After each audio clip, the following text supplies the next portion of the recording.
En la próxima lección, hora número 5, John define el temor del Señor y explica la consecuencia de no considerar su importancia. Y nos muestra cómo ver el consejo completo de Dios en su enseñanza, los fundamentos. Una vez más, aquí está John. Ok.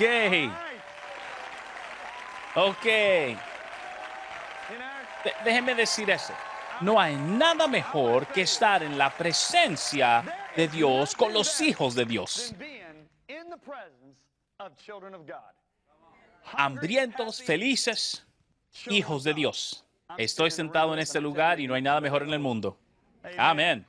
Así que estamos en la hora número 5. Digan, hora quinta. En nuestro estudio de este currículo, Guiados por la Eternidad. Y el capítulo en el libro de lo que vamos a hablar es el capítulo 7. Y vamos a hablar acerca de los fundamentos, lo fundamental. ¿Se recuerdan en la lección anterior? Allá atrás, en la hora número 2, hablamos acerca de la doctrina elemental o fundamental. Vayamos ahí a Hebreos capítulo 6. Y vamos a iniciar en esta mañana en ese lugar. Hebreos capítulo 6, por favor. Por tanto, dejando ya los rudimentos, versículo 1 de la doctrina de Cristo, vamos adelante de la perfección, no echando otra vez el fundamento. Diga conmigo fundamento. Digan conmigo principios elementales. No echando otra vez el fundamento del arrepentimiento de obras muertas, de la fe en Dios, de la doctrina de bautismo, de la imposición de manos. Mire que es una doctrina fundamental, la imposición de manos. Y hay iglesias que ni siquiera saben eso. De la resurrección de los muertos y del juicio eterno. La Biblia amplificada en inglés dice juicio eterno y también el castigo. Así que podemos ver, y quiero recordar eso también porque es importante, que una doctrina elemental de Cristo, es decir, ¿qué es lo elemental, lo fundamental? Algo que usted utiliza para edificar lo demás. Una doctrina elemental de Cristo es el juicio eterno y los castigos que traen con él. Ahora, eso es lo que me da pavor. Yo diría que la mayoría de las iglesias hoy día en Estados Unidos no entiende lo que es el juicio eterno y la culpabilidad que viene con él, el castigo. Y es por eso que me da miedo. Imagínese usted un jovencito, una jovencita, no yendo a la escuela elemental o a la escuela básica. No aprende a leer, a escribir, a multiplicar, a sumar, a dividir, y luego trata de ir y avanzar a la escuela secundaria. O tal vez va a estudiar una licenciatura en la universidad. O trata de obtener un doctorado, una maestría. Imagínese edificar una casa sin poner un fundamento. ¿Se imagina eso? Es doctrina fundamental, doctrina elemental. Nunca haríamos eso en lo natural. ¿Por qué lo permitimos que suceda dentro de la iglesia? Y esto fue lo que el Espíritu Santo puso en mí cuando me dijo que escribiese este libro. Yo estaba tan movido en mi tiempo de oración, realmente triste, sobre la ignorancia de muchas personas del juicio y castigo eterno. Tú le hablas a la gente de la iglesia hoy día. Tú sabes que la revista Newsweek hizo una encuesta. 69% de los evangélicos, no solamente los protestantes, sino los evangélicos, creen que usted puede ser salvo por otros medios aparte de Cristo. 69%. Lo vi con mis propios ojos. Compré 2 revistas. Porque no lo creía. Decía, no, estás jugando. Cuando lo veo ustedes hoy, en esta mañana, ustedes son la minoría. Aún más, hay gente que ni siquiera consideran la eternidad. Construyen toda su vida. Ahora, tienen la promesa de Dios, tienen el pacto de Dios y utilizan eso para vivir una vida exitosa. Tú puedes tomar el pacto de Dios, las cosas que Dios promete y vivir una vida exitosa sin ser cristiano. ¿Estás conmigo? La compañía March of Dimes fue comenzada por un hombre que no era cristiano y creó esto para ayudar a personas. Y ¿sabes qué? Estaba enfermo, se iba a morir, pero el hombre se recuperó y fue un hombre rico. Simplemente con utilizar el principio de Dios de sembrar y recoger, recogió una gran cosecha. Salud física y también prosperó bastante, mucha plata. Ahora, sin estar firmemente establecido en el entendimiento del juicio eterno y los castigos, eso nos evita edificar una vida saludable en Cristo. ¿Ok? Te vas a dar cuenta que Cristo en el Evangelio habla más acerca del infierno que lo que habla acerca del cielo. ¿Por qué hace esto? Él hace esto para poner un fundamento básico del temor del Señor en nuestro corazón. Vaya conmigo al libro de Lucas, capítulo 12. Lucas, capítulo 12. En el versículo 4, Jesucristo dice: "Mas os digo, amigos míos, no temáis a los que matan el cuerpo y después nada más pueden hacer. Pero os enseñaré a quién debéis temer. Temer a aquel", y en una traducción dice temer a Dios, "que después de haber quitado la vida tiene el poder de echar en el infierno. Y por eso te digo temer, es temer a Dios, temerle a Él". ¿Ves esto? ¿Por qué nos dice esto Cristo en el Nuevo Testamento? Versículo anterior, versículo 2. "Porque nada hay encubierto que no haya de descubrirse, ni oculto que no haya de saberse. Por tanto, todo lo que habéis dicho en las tinieblas a la luz se oirá, y lo que habéis hablado al oído de los aposentos se proclamará de las azoteas". Obteniendo y manteniendo un buen entendimiento de lo eterno, de los castigos eternos y del juicio, va a plantar un temor del Señor en nosotros. Permítame explicarle. Solo Dios puede dar la sentencia del infierno. Lo que hacemos en secreto será dicho en público en el día del juicio, ¿correcto? Y vamos a ver esto en unas cuantas horas. El temor de Dios nos mantiene sabiendo que nada puede ser ocultado de Dios. ¿Qué es lo primero que sucede si usted se da cuenta en el libro de Isaías? ¿Qué es lo primero que sucede con los hombres? También lo dice en el libro de Ezequiel y Jeremías. ¿Qué es lo primero que sucede con los hombres que pierden el temor de Dios? Ellos continúan diciendo, y lo vas a ver en esos tres libros muchos: "El Señor no ve". ¿Se recuerdan ellos diciendo eso? ¿El Señor no ve? Lo que sucede es que reducen a Dios a nuestro nivel, al nivel del ser humano. Claro, yo puedo hacer cosas que usted no ve y usted puede hacer cosas que yo no veo. ¿Correcto? Pero cuando tú tienes el temor de Dios, el verdadero temor de Dios, no hay nada secreto que no será visto. No hay nada oculto que no será puesto en la luz en el día del juicio. Así que tú ves tu vida en ese fundamento. ¿Estás viendo esto? El temor de Dios nos mantiene sabiendo que nada puede ser oculto de Dios. Si nos hace falta el temor de Dios, podemos ser engañados y creer que hay cosas que van a ser ignoradas y confortarnos con una misericordia que no está en las Escrituras. Nos podemos convertir en aquellos que se apartan. Y aquellos que le hacen falta ese fundamento van a entrar en el temor del hombre. ¿Y cuántos de ustedes saben que nosotros servimos a lo que le tenemos temor? Un buen lugar para decir amén. Así que si no entendemos el juicio eterno y lo que viene con el juicio eterno, también nos hará falta el temor de Dios. Porque el juicio de Dios es un aspecto de lo que es el temor de Dios, e inclusive Pablo lo dice de la siguiente manera. Segunda de Corintios 5. Lo voy a decir una vez más. Déjame decirlo una vez más, que los juicios de Cristo, el juicio de Cristo es un aspecto del temor de Dios. Allá es Segunda de Corintios. Segunda de Corintios 5, ¿ya está ahí? Versículo 9. Pablo le está hablando a creyentes aquí. Por tanto, procuramos también, ausentes o presentes, serle agradables a Dios. No a los hombres, sino a Dios. Porque es necesario que todos nosotros compadezcamos ante el tribunal de Cristo, para que cada uno reciba según lo que haya hecho mientras estaba en el cuerpo, sea bueno o sea malo. Versículo 11. Conociendo pues el temor del Señor. En una versión dice, conociendo el terror del Señor, dice, persuadimos a los hombres. Se da cuenta que Pablo llama al trono de Dios, al juicio, al temor del Señor. Es un aspecto del temor del Señor. Isaías 33:6 de la versión internacional me dice lo siguiente: "Él será un fundamento seguro en sus tiempos y un buen almacén de salvación. Y sabiduría y conocimiento, el temor del Señor es la clave". ¿Por qué el temor del Señor es la clave para este tesoro? Porque el temor del Señor te va a mantener en el camino de Dios. Te mantiene dándote cuenta que tú eres más visible a Dios que lo que tú mismo te puedes ver. Puedes decir amén. Así que temor de Dios, temor santo, es un buen fundamento. Diga fundamento. Y un aspecto del temor del Señor es el juicio eterno. Déjeme decirle lo siguiente. ¿Recuerdan las lecciones anteriores cuando Jesucristo le dice a la gente, apártense de mí?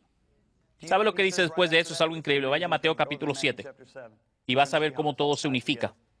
Mateo 7, vaya ahí de pronto.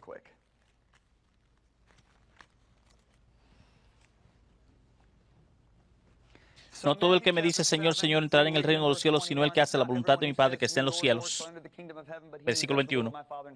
Muchos me dirán en aquel día, Señor, Señor, no profetizamos en tu nombre, y en tu nombre echamos fuera demonios, y en tu nombre hicimos muchos milagros. Entonces declararé, nunca os conocí, apartaos de mí, que practican maldad. Entonces, eso significa entonces, por lo que te acabo de decir, cualquiera pues que oye esta cosa y las hace, le compararon a un hombre prudente que edificó su casa sobre la roca. Fundamento. ¿Estás viendo esto?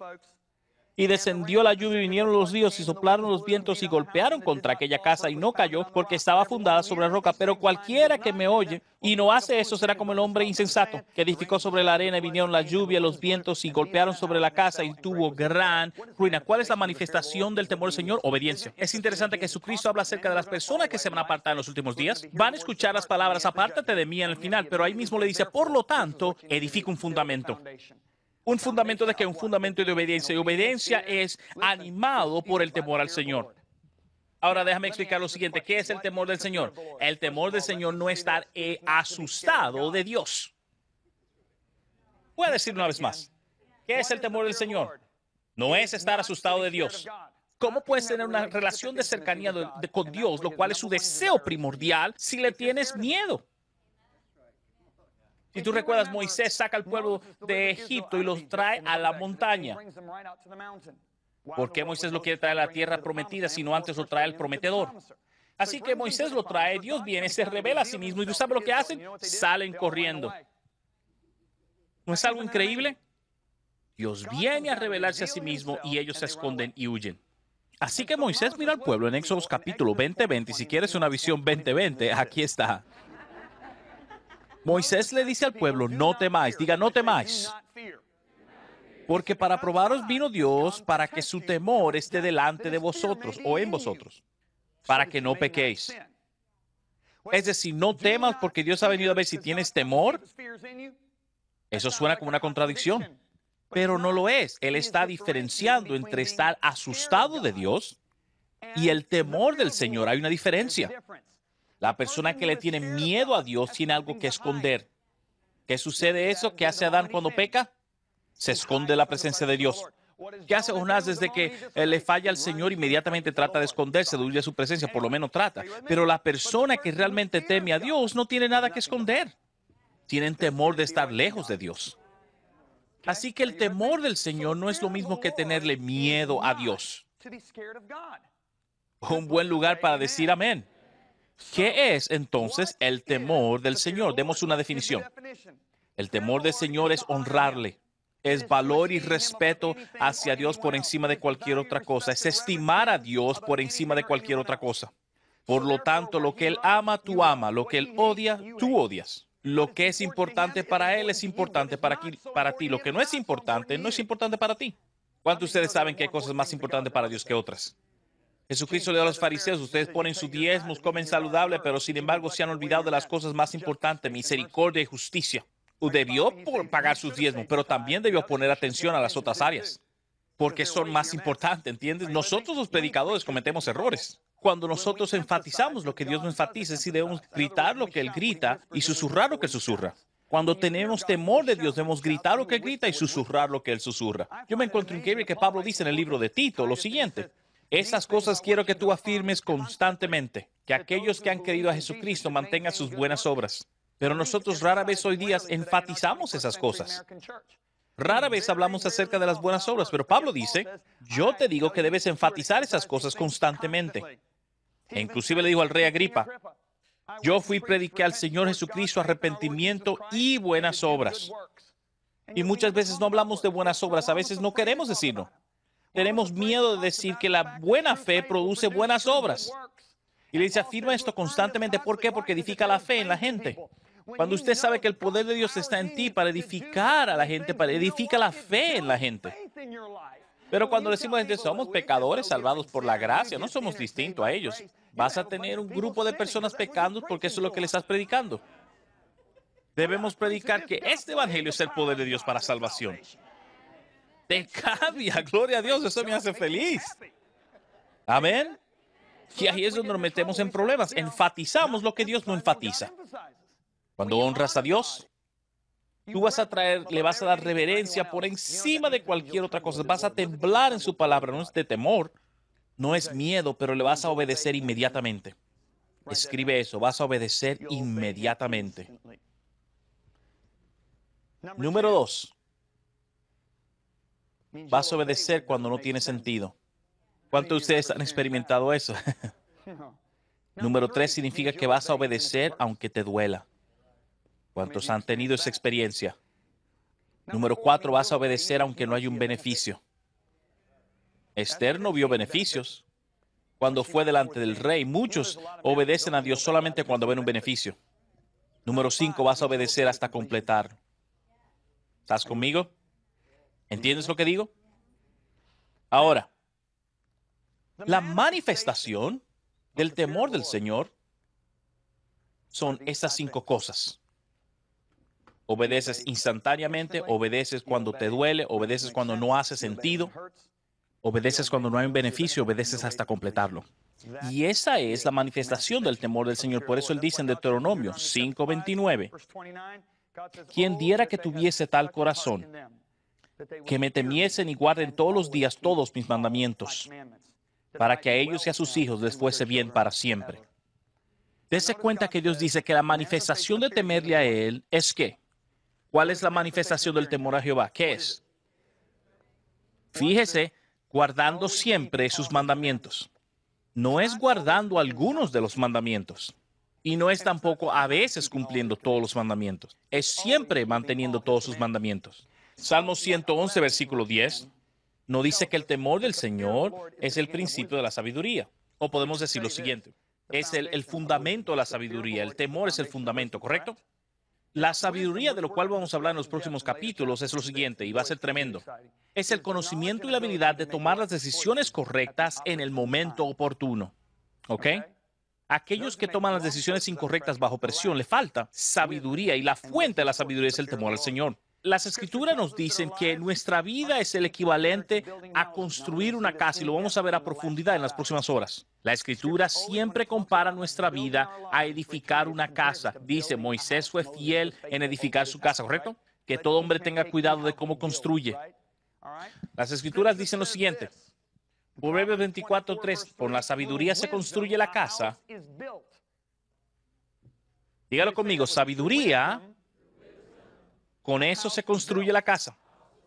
Primero es el fundamento y luego la estructura. No construyes una casa hasta tener un fundamento, lo cual es el temor del Señor, ¿correcto? Ok, fíjense aquí.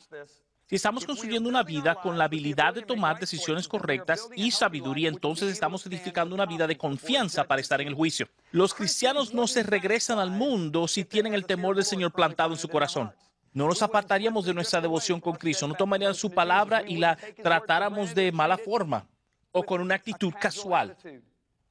Hebreos 3, versículos 12 y 13 dice, mirad, hermanos, que no haya en ninguno de vosotros corazón malo de incredulidad para apartarse del Dios vivo, antes exhortados los unos a los otros cada día para que no se endurezca su corazón con pecado. Recuérdate lo que dijo Moisés, que Dios ha venido para ver si su temor está en nosotros, porque es el temor de Dios que nos aparta del pecado. Es el temor del Señor que nos aparta del pecado, no el amor de Dios.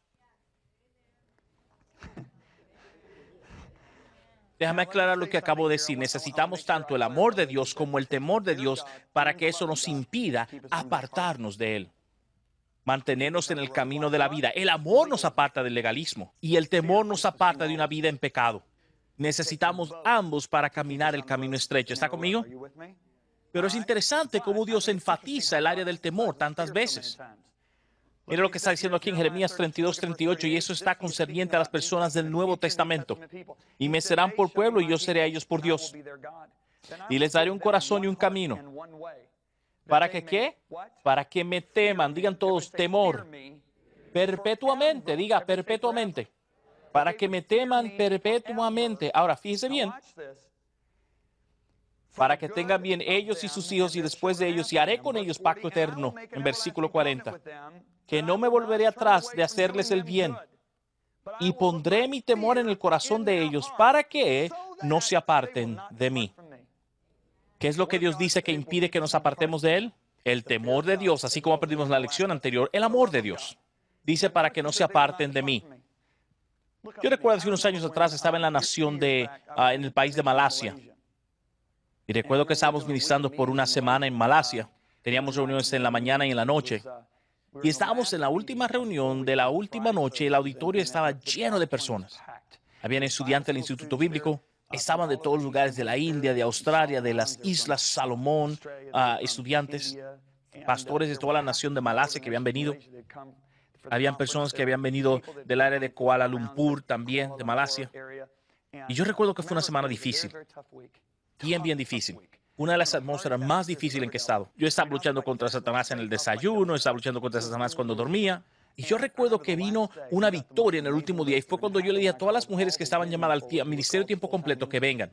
Y todas esas mujeres estaban ahí de pie y de repente la presencia de Dios vino en lugar. Y se comenzaron a reír. Eran las mujeres que estaban de pie riéndose. Y se estaban riendo de manera terrible. ¿Ok? Algunas de ellas cayeron al piso. Y yo estoy mirando a esas mujeres en el piso riéndose histéricamente. Y de repente, otra ola vino y todo el auditorio comenzó a reírse. El gozo y el amor de Dios era algo increíble. La atmósfera estaba realmente increíble. Y de repente otra ola vino y todo el mundo en el auditorio se estaba riendo o sonriendo de alguna forma. Era algo increíble. Y esa presencia duró como unos 10 minutos. De repente el Espíritu Santo me habla a mi corazón mientras todos están riendo y me dice, yo vengo una vez más, pero esta vez es distinto. En segundos de yo oír esa palabra, las mujeres que se estaban riendo en el piso, de repente comenzaron a gritar como que estaban encendidas en fuego. Te estoy diciendo gritando, y no era demoníaco porque yo lo sabía. Yo me puedo dar cuenta cuando es demoníaco, ¿ok? Eso no era demoníaco, pero se estaban gritando como que se estaban quemando. Así que la atmósfera cambió en todo el edificio donde estábamos. Y yo recuerdo cuando cambió, yo dije, oh Dios mío. Y las mujeres que se estaban riendo están gritando. Y eran gritando bien duro. Y yo estoy caminando de un lado para otro y me llega un pensamiento. John Bevere, si haces la movida equivocada, estás muerto. Yo no sé si iba a suceder, pero sucedió en el libro de los Hechos. Había un hombre y una mujer que en el libro de los Hechos hicieron la movida equivocada y murieron. Y yo estoy caminando de un lado a otro y de mi boca salen las siguientes palabras. Y de mi boca salió, ese es el espíritu del temor del Señor. Y yo dije eso de mi boca antes de que mi mente lo pensara. Y luego me recordé lo que dice en Isaías, que de Isaí vendría una raíz hablando acerca de Jesús y que sobre él iba a estar el espíritu de conocimiento, el espíritu de sabiduría, el espíritu de consejo, el espíritu de poder, el espíritu de entendimiento, el espíritu del temor del Señor. Y que se iba a deleitar en el temor del Señor. ¿Recuerda eso? Yo dije, ese es el espíritu del temor del Señor. Y de repente hubo una paz después de como 1 minuto y medio de gente gritando. Y cuando se levantó eso, quedó una atmósfera solemne. ¿Ok? Y al final de las reuniones, es como terminamos la reunión. Yo estoy caminando, saliendo, y una pareja de India me dice, señor Bevere, yo me siento tan limpia en mi interior. Y yo la miré y le dije, yo también. Y salí de ese edificio, y 2 días después, estoy leyendo en mi Biblia, y llego al Salmo 19, que dice, el temor del Señor es limpio y permanece para siempre. ¿Escuchaste? El temor de Jehová es limpio y permanece para siempre. Déjame darte el versículo. Salmo 19:9. El temor de Jehová es limpio y permanece para siempre. El Espíritu Santo me mostró. Lucifer era el líder de la alabanza de adoración en el trono. ¿Ok? Tenía unción, pero no tenía temor de Dios. Y por eso no permaneció para siempre. Y yo pensé, bueno, 1/3 de los ángeles adoraban alrededor del trono, pero no tenían temor de Dios, por lo tanto no permanecieron. Y yo pensaba, Adán y Eva caminaban en la presencia de su gloria, pero no tenían temor de Dios y no permanecieron. De repente un pensamiento vino a mi mente, toda criatura que estará alrededor de su trono por la eternidad va a ser probado en un área, y ese es el temor de Jehová y el amor de Dios. ¿Estás conmigo? El temor de Dios nos da poder para permanecer. Debes agradecerle a Dios por su temor. ¿Sabe lo que dice la palabra de Dios en Isaías? Dice que Jesucristo se deleitaba en el temor del Señor. Esa era su delicia. El temor de Jehová. Espíritu de conocimiento, espíritu de entendimiento, pero se deleitaba en el temor de Jehová. El temor de Jehová nos da poder para permanecer. Diga permanecer. Nos mantiene obedientes consistentemente. A los cristianos se les da una advertencia. Escúchalo con cuidado en Hebreos capítulo 4, versículo 1. Escúchalo bien. Dice aquí, porque hay una promesa de entrar en su reposo. Hebreos capítulo 4. Temamos. Digamos, temamos para poderlo alcanzar. Mire que no dice, vamos a amar. Es interesante que el escritor dice, ya que hay una promesa para entrar en su descanso, temamos para que podamos alcanzarlo. Nunca se me olvida cuando estaba con Jim Baker. Jim había leído el libro Victoria en el Desierto y quería que lo visitara en la cárcel. Yo recuerdo que entré a esa cárcel y Jim me abrazó y no me soltaba. Jim tuvo un encuentro con Cristo el primer año que le estuvo en la cárcel. Cristo se le apareció en esa cárcel. Y fue liberado completamente, entregó su vida por completo y en devoción firme para el Señor por el resto de su vida. Y él me dijo, John, estar en la cárcel no es el castigo de Dios, sino es la misericordia de Dios para mi vida. Y yo lo miré y dije, wow. Y él me dijo, sí, porque si seguía viviendo de la manera que yo vivía, iba a terminar en el infierno. Así que cuando me acomodé con él, le pregunté, Jim, ¿cuándo dejaste de amar a Cristo? Y él me respondió, nunca. Yo le dije, permiso, tú cometiste adulterio, robaste dinero, ¿cómo que no dejaste de amar a Cristo? Y él dijo, John, yo amaba a Dios en todo ese momento. Y lo estoy mirando y él dice, yo no tenía temor de Dios. Hay millones de americanos, tal y como yo. Aman a Cristo, pero no temen a Dios y necesitamos ambos. Si todo lo que tienes es temor, eres un legalista. Si todo lo que tienes es amor, entonces estás sin ley. Y el temor mayor en los últimos días es la falta de temor. En los tiempos de Cristo era el legalismo. En nuestro día es vivir sin ley, porque al anticristo no se le llama el de la ley. Se le llama el que no tiene ley. Filipenses 2:12. La Biblia amplificada dice, trabaja, funciona. Completa tu propia salvación con temor y temblor, no confiando en ti, con cuidado, cuidando tu conciencia y la tentación, alejándote de lo que ofende a Cristo y descredita el nombre de Cristo. Básicamente, cuida tu salvación con temor y temblor. Y esto nos da el entendimiento de que todo pensamiento y toda palabra va a ser juzgada en el día del juicio. Vaya conmigo a Romanos capítulo 11. Y esa es una escritura increíble. Versículo 19. Pablo hablando con los gentiles, que seríamos nosotros, hablando del hecho de que los judíos se habían apartado. Versículo 19, pues las ramas de Irás fueron desgajadas para que yo fuese injertado. Bien, por su incredulidad fueron desgajadas, pero tú por la fe estás en pie. No te ensoberbezcas, sino que teme, porque Dios no perdonó las ramas naturales ni tampoco te perdonará. ¡Wow! Mira pues la bondad o el amor y la severidad de Dios. Severidad ciertamente, pero la bondad para contigo, sí. Permaneces en su bondad, de otra manera serás cortado. Es una frase bien fuerte. ¿Cuál es la otra razón? Que los juicios eternos, el temor del Señor, ¿por qué es eso una doctrina fundamental? La otra razón es por tu influencia en las vidas de otras personas. Si no estamos arraigados y entendidos de la culpabilidad y el juicio eterno, vamos a influenciar a las personas en el camino equivocado. ¿Cuál es directamente del libro? Y dice, la razón crítica por la que debemos estar elementalmente fundado en esa doctrina de entender el juicio es nuestra influencia. Si nos falta temor del Señor, nos vamos a comunicar por palabra o por acción un evangelio fuera de balance. Puede resultar que aquellos que influenciamos pueden estar susceptibles a alejarse de Cristo. Como un influenciante, nosotros mencionamos o extendemos lo que dice la Biblia. Cómo vivir una vida próspera. Eso es bueno. Y hemos hecho aquí en el cristianismo eso. Eso es importante, mostrar a la gente cómo vivir una vida bendecida. Y esos principios están en la Biblia y van a funcionar como Dios quiere. Pero también te mencioné muchas escrituras en la primera hora. Ahora, sin el entendimiento del juicio eterno, nos vamos a alejar de predicar la cruz para seguir a Cristo. Vamos a predicar un mensaje que le agrada a la gente, en vez de decirle que tienen que entregar su vida a todo costo. Así que los discípulos que vamos a producir en nuestro mensaje serán discípulos que servirán a Cristo por lo que Cristo le puede dar, pero no por quien Él es. ¿Entiendes? Hay un ejemplo excelente que se encuentra en el Evangelio de Marcos. Vaya conmigo a Marcos capítulo 10.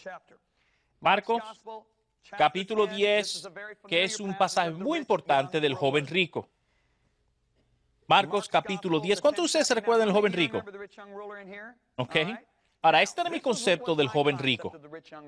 Yo pensaba de este señor, ¿verdad? Que se bajaba de su caballo Lexus y se vestía con la mejor ropa, ¿verdad? Con su traje Armani o su túnica Armani, ¿verdad? y tiene una actitud arrogante con todos sus sirvientes atrás. Hey, Cristo, ¿qué necesito hacer para ser salvo? ¿Verdad? Esa era mi imagen del joven rico. Pero un día decidí leer la Biblia. ¿No es increíble lo que sucede cuando leemos la Biblia? Mire el versículo 17. Al salir para seguir su camino, vino corriendo e hincando la rodilla delante de él. Buen maestro, ¿qué haré para heredar la vida eterna? Jesucristo tiene a todo el mundo alrededor de él. Es un hombre rico y es un gobernante. Y él no viene con una actitud arrogante, sino viene corriendo y se lanza a los pies de Cristo. ¿Qué hago para ser salvo? ¿Lo llamarías a él a alguien que está tibio acerca de Cristo? ¿Lo llamarías eso? Yo lo llamaría a alguien intenso buscando de Cristo. De hecho, yo nunca he visto a nadie corriendo hacia un predicador, ponerse de rodillas y decir, ¿qué tengo que hacer para ser salvo? Nos desmayaríamos. Y luego oraríamos lo siguiente. Señor, ven a mi corazón, te recibo como mi Salvador. Amén. Ahora eres un hermano, eres un cristiano, ven conmigo. Diríamos algo de esa forma, pero mire la respuesta de Jesucristo. Versículo 18. Así que Cristo le dice, ¿por qué me llamas bueno? No hay ninguno bueno, solo uno. Dios. Los mandamientos, ¿sabes? No adulteres. No mates, no hurtes, no digas falso testimonio. No defraudes, honra a tu padre, a tu madre. ¿Qué sucede aquí? ¿Sabes lo que sucede? Jesucristo le da los mandamientos 5, 6, 7, 8, a 9 y 10 de los mandamientos. Todos esos mandamientos se tratan de nuestra relación del uno con el otro. Pero Él no le menciona los mandamientos 1 al 4, lo cual tiene que ver con nuestra relación de nosotros con Dios. ¿Estás conmigo? Ahora escucha lo que Él dice. Respondiendo, le dijo, maestro, todo lo he guardado desde mi juventud. Fíjese, y es por eso que este joven es exitoso, porque él ha guardado los mandamientos, estos mandamientos. Ahora, escucha lo que dice en el libro de Mateo. Todo esto he hecho desde mi juventud. ¿Qué me falta? Fíjese, usted se da cuenta que ha hecho todos esos mandamientos del 5 al 10, pero todavía entiende que le falta la vida eterna. Ahora, ¿sabe por qué yo sé que él entiende que le falta la vida eterna? Porque él no está engañado. Porque él llama a Cristo buen maestro. No le llama Señor. ¿Sabe cuántas personas se sientan en las iglesias y llaman a Cristo el Señor, pero no hacen lo que Él dice? Están engañados. Porque el libro de Santiago dice que cuando tú dices de tu boca algo que es contrario a tu forma de vivir, te estás engañando. Déjame darte la escritura. Si alguno de ustedes dice cosas, pero no cuida de su lengua, se está engañando a sí mismo. ¿Sabe por qué hay mucha gente que no son como este joven? Porque están engañados. Bueno, hice la oración de la fórmula, estoy en el club de los nacidos de nuevo. Hice la oración. Soy cristiano. Mi novia y yo vivimos juntos, pero somos cristianos. Claro. Oh, mis amigos de parranda y de bebida también. Claro que sí. Engañados. Este no está engañado. Él se da cuenta que le falta la vida eterna. Aunque ha mantenido todos los mandamientos, ha sido fiel en la sinagoga, pero sabe que le falta algo. Él todavía entiende su realidad porque no se ha engañado a sí mismo. Así que él mira a Cristo y le dice, ¿qué es lo que me falta? Y mire lo que dice la Biblia. Versículo 21, Jesús mirándole, le amó. Diga, le amó. Ahora, míreme acá. ¿Qué es amor? La verdad. Correcto. Es decir la verdad, porque lo que Cristo le va a decir va a hacer que ese hombre se vaya triste a su casa. No llamaríamos esto amor en nuestro ambiente de querer acomodar a la gente. Jesucristo lo miró y le dijo, una cosa que te falta. Ve, camina, dáselo al pobre y tendrás tesoro en el cielo. Versículo 22, toma tu cruz y sígueme. Dice, pero afligido, esta palabra, y se fue triste porque tenía muchas posesiones. ¿Te imaginas si Cristo hubiese hecho eso hoy día en nuestro ambiente amistoso en las iglesias? Hubiéramos tenido una reunión de ancianos inmediatamente al siguiente día. Yo hubiese dicho, mire, este es el hombre más rico de nuestra comunidad, lo hemos estado invitando a la iglesia para que venga y esté en la iglesia.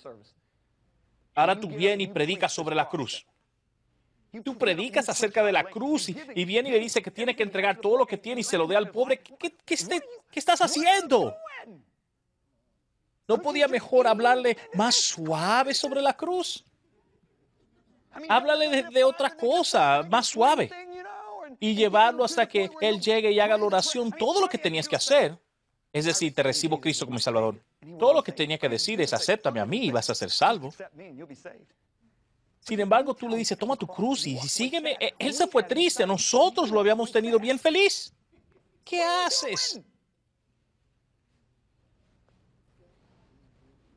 Jesucristo se deleitaba en el temor de Jehová.